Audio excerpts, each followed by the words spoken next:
So now that that's over and done with, let's go back and install our MySQL database. So let's go back to our command line here,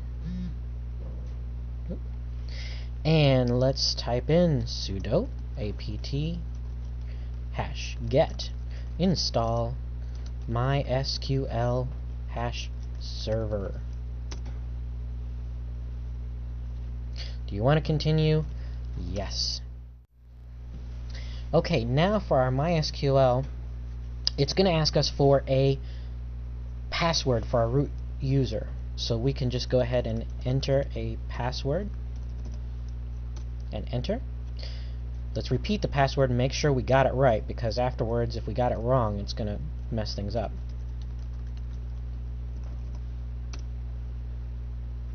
And we're off.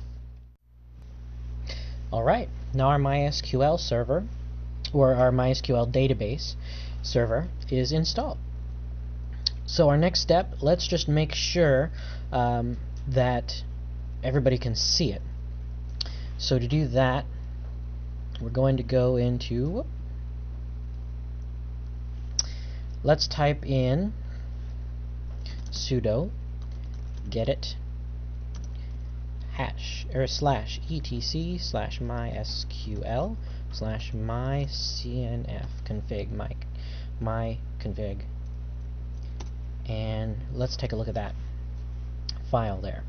Now basically what we're looking for is we're just going to make sure that all the things in here that are supposed to be, you know, the way they are the way they are. Usually it's done for us, but you know, it's useful just to make sure. So we're going to search for a bind address. Find that sucker. Alright, here we are. Bind address. We want to make sure that that's 127.0.0.1. And that's basically, this address is our loopback interface for our computer. It's how our computer communicates with itself, I guess you could say.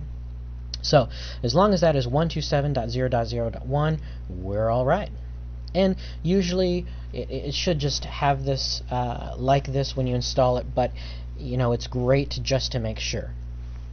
Now let's go ahead and install the things that will make MySQL be able to talk to Apache and PHP.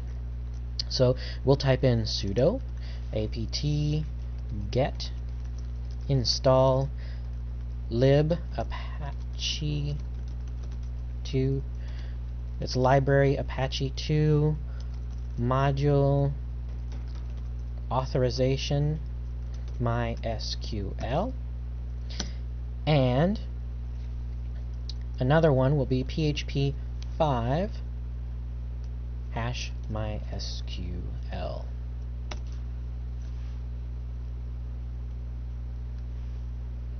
And there we go. Now that those two things are installed, our MySQL can continue to work together with Apache and PHP. But we're not done yet.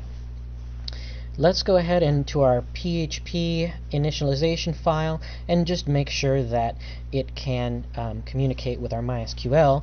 We're going to open up sudo get it /etc/php5/apache2/php.ini.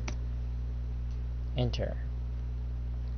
And what we're looking for here, we'll go probably about halfway down here, more or less. We're looking for file upload, dynamic extensions.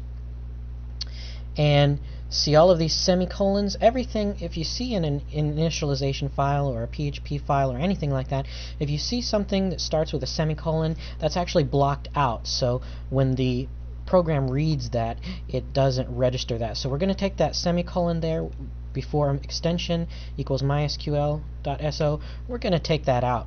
And as you see, the extension thing here, it turned green. That means that that is now active. That option is now active. So our PHP will actually be able to communicate with MySQL. and we'll save it and exit that out. And to be able to use that and see that again, we're going to enter sudo /etc/initd/apache2 reload. And it's reloaded.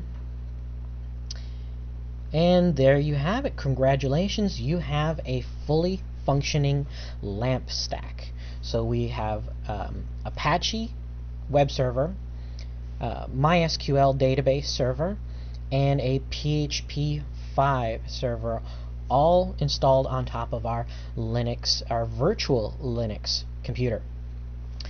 Now, why do we need all of this stuff? All of these programs are going to be used when we install a CMS onto our web server. CMS is Content Management System, and that's what we'll do in the following tutorials. We're going to install CMSs like Joomla, Drupal, WordPress, all of these guys there.